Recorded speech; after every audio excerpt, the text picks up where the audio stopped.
Salut les geeks. Aujourd'hui, je vais vous parler de Todd McFarlane, mais non seulement en tant qu'artiste, mais en tant aussi qu'homme d'affaires. Et je vais m'appuyer sur ce bouquin, The Art of Todd McFarlane, The Devil's in the Details. C'est parti.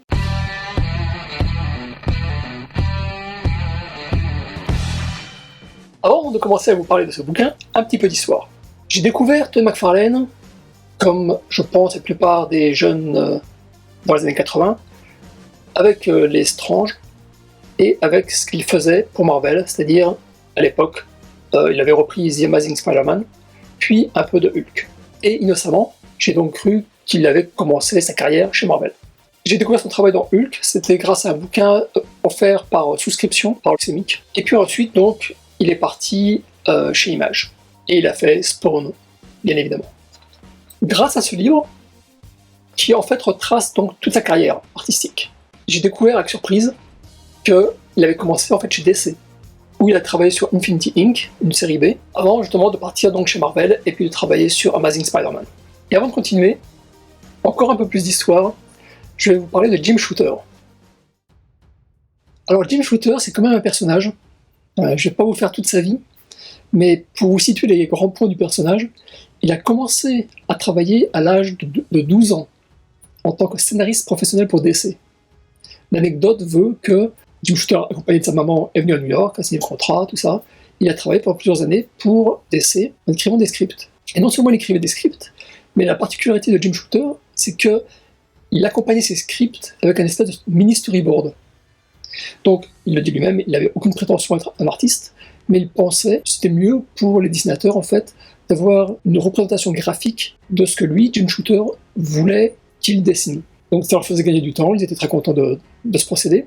Mais donc, Jim Shooter, bien qu'il écrivait des scripts, avait une représentation très visuelle de comment les comics devaient être dessinés.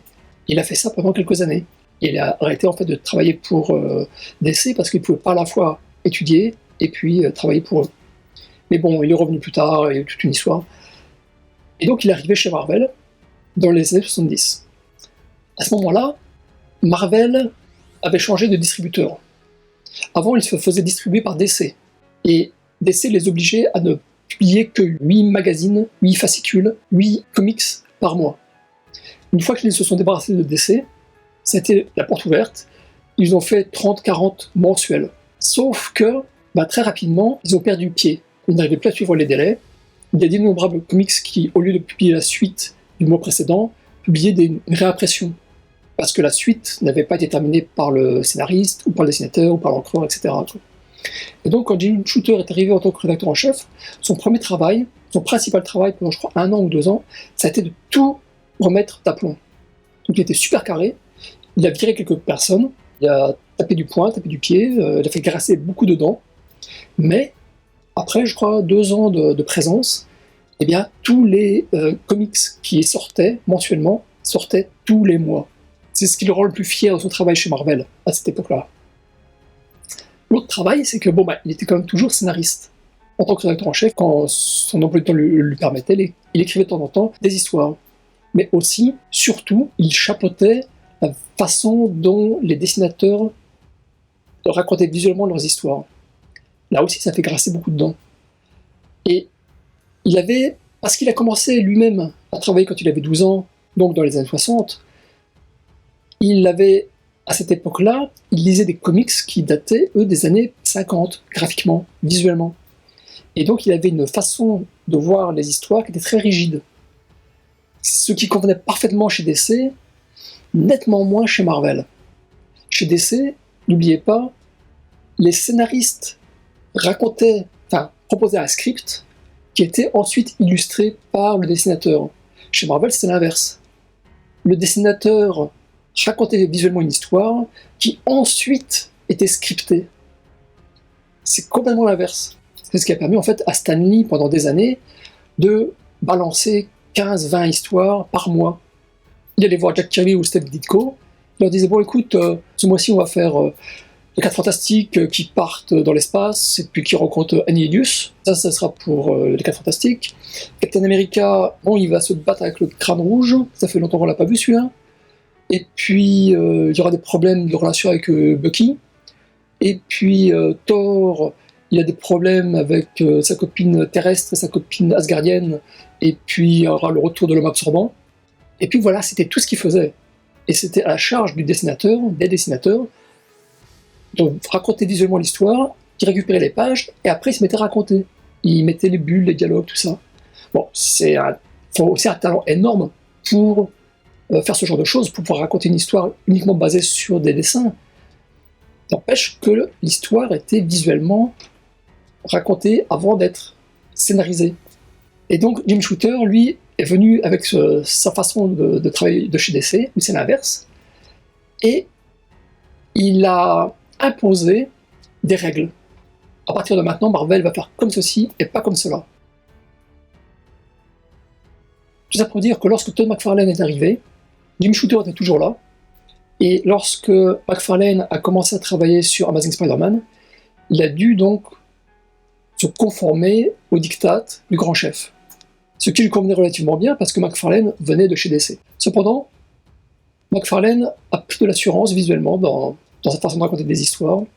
Il a commencé à développer vraiment un style qui lui était propre, sur lequel je reviendrai. Lorsque Jim Shooter a été viré pour des raisons plutôt de politique interne à Marvel, eh bien, c'était le retour de balancier.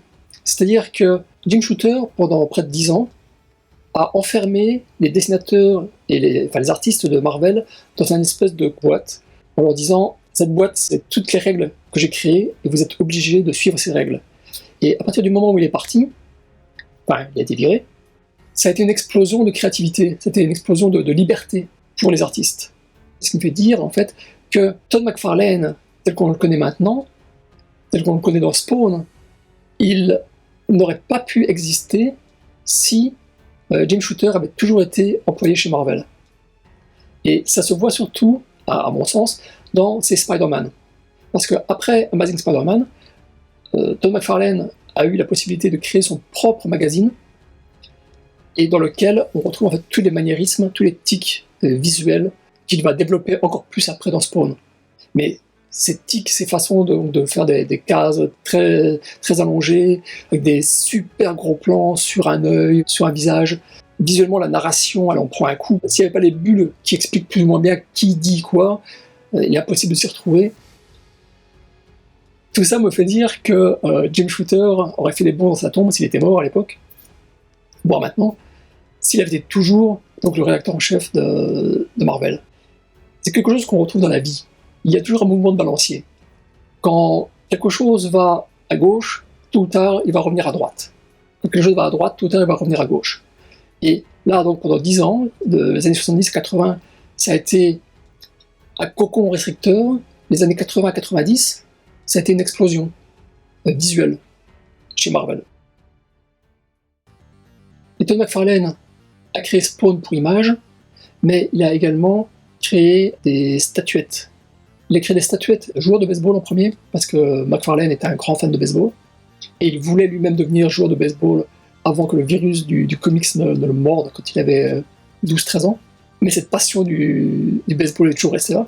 Et ensuite, par extension, il y a eu des entreprises qui l'ont contacté, des entreprises de jouets, qui ont dit « Bon, hey Coco, si tu veux, on fait ton Spawn en figurine comme G.I. Joe ou Big Jim ». Et McFarlane s'est dit « Mais attends, pourquoi sous-traiterais-je mes créations à une autre compagnie alors que je peux le faire moi-même, et mieux ?»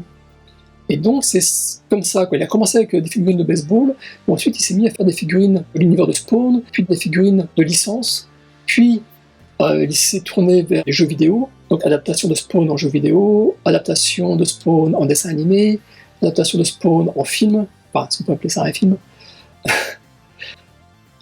Et donc il a créé un monde qui tourne autour de Spawn, mais pas que. Il n'a pas mis tous ses œufs dans le même panier. Et à ce niveau-là, je le respecte énormément. Je trouve qu'en tant qu'homme d'affaires, McFarlane a du génie. Et il sait parfaitement comment vendre sa soupe à nous autres, les fans. Alors voilà. Le décor est planté. Vous savez maintenant, relativement sommairement, qui est McFarlane. Je vais maintenant vous dire ce que je pense de lui. Ce que je vous ai raconté là, ça vient en particulier de ce bouquin. Je vous le conseille, il existe, j'ai la version souple, il existe en version dure, cartonnée. Il est très complet, il s'arrête en 2010. Ouais, il a été publié en 2012. Il est très complet, mais plus il avance dans le temps, plus il se dégrade. C'est-à-dire que moins il y a de texte, plus il y a de photos. Donc, moins McFarlane a de choses à dire. Alors oui, c'est un scoop pour personne qui me connaît, je n'aime pas les dessins de Todd McFarlane. Tout simplement parce que, à mon sens, mais ça reste mon sens, il ne sait pas dessiner, mais il s'en rend suffisamment compte pour le camoufler. Et c'est quelque chose qu'il dit, d'ailleurs. C'est quelque chose qu'il dit ici. Je voulais ajouter autant de petits gribouillis que je pouvais, car je savais que mon dessin, à ce point, n'était pas suffisamment à la hauteur. Bon, je le respecte pour avoir dit ça, mais c'est quelque chose que j'ai toujours pensé quand j'ai regardé des dessins de McFarlane. Les perspectives sont fausses, les corps sont bâclés ou minimalistes, les anatomies sont fausses, il ne fait quasiment pas d'ombre, et tout ça est camouflé par le fait qu'il y a plein de tout petits traits partout. Et il y a une montagne de détails, ce qui fait qu'on perd de vue l'ensemble. En tout cas, c'est comme ça que je vois ces dessins. Que ce soit l'araignée avec la toile spaghetti, ou Spawn avec ses chaînes. Je rigole parce que Spawn est tellement sadomaso dans sa représentation, les chaînes, les clous, le cuir. Ça m'a toujours fait rigoler que l'Amérique puritaine ait pu accoucher d'un héros comme ça. Enfin bon, bref. Petit aparté. Quand il dessine, donc, tout semble être fait en cuir ou en métal. Quelle que soit la surface qu'il dessine, il y a toujours des reflets métalliques. C'est très joli, c'est très beau, mais c'est complètement faux. Et c'est quelque chose qui me choque. Mais il me dit, ouais, mais tu pinailles. En fait, il m'a fallu du temps pour me rendre compte de ça. Parce que je me disais à chaque fois, il y a un truc qui me rebute dans son dessin, mais qu'est-ce que c'est? Je n'arrivais pas à mettre le doigt dessus. Jusqu'au moment où je me suis rendu compte, en fait, il ne sait pas faire de texture. Et une fois de plus, ces lacunes techniques sont cachées par le fait qu'il fait plein de tout petits traits partout, tout le temps. Donc l'œil se perd. On ne fait pas attention, on se focalise sur un petit trait au lieu de voir l'ensemble. En même temps, il se rend compte suffisamment de ces lacunes pour engager Capullo. Greg Capullo, c'est un artiste qui a repris Spawn pendant 80 numéros. Mais c'est aussi quelque chose qui est fait par Rob Liefeld et Jim Lee à ses débuts. J'ai envie de dire, le fait de ne pas savoir dessiner, c'est la marque de fabrique des dessinateurs de chez Image. Ils faisaient des dessins, à leur début, qui étaient hyper stylisés, hyper exagérés. Pour moi, c'était l'anti-Gil Kane.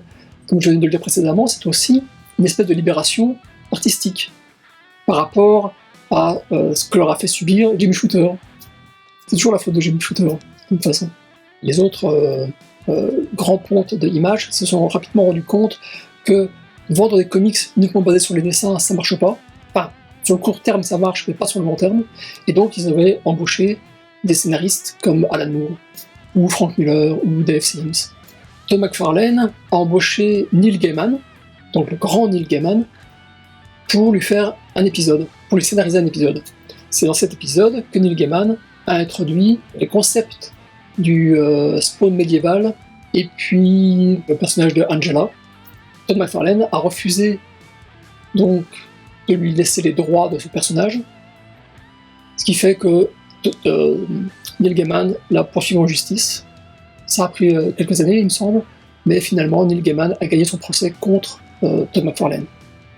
Donc voilà, je n'aime pas Todd McFarlane l'artiste, j'ai énormément de respect pour Todd McFarlane, l'homme d'affaires.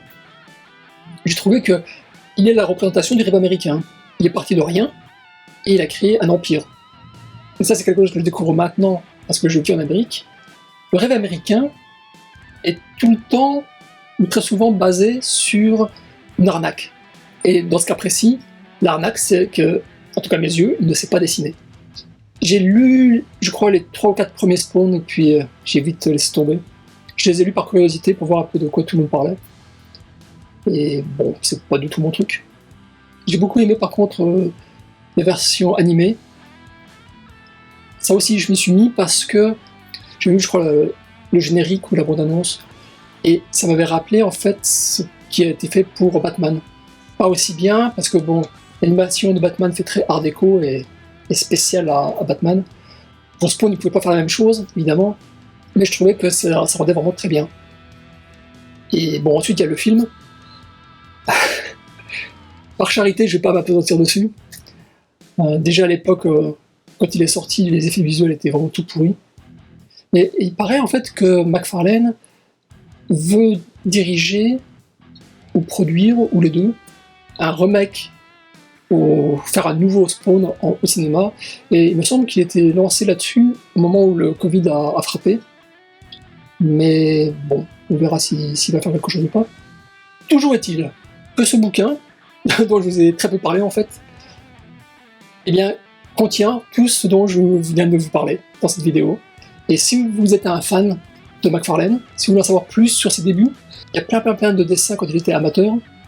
Il y a ses débuts donc chez DC, il y a ses travaux chez Marvel, il y a ses statuts, il y a son travail sur l'animation, son travail sur le cinéma. Donc c'est vraiment très complet. Et si vous êtes un fan de McFarlane, je vous recommande vraiment ce bouquin. Je ne sais pas s'il existe en français.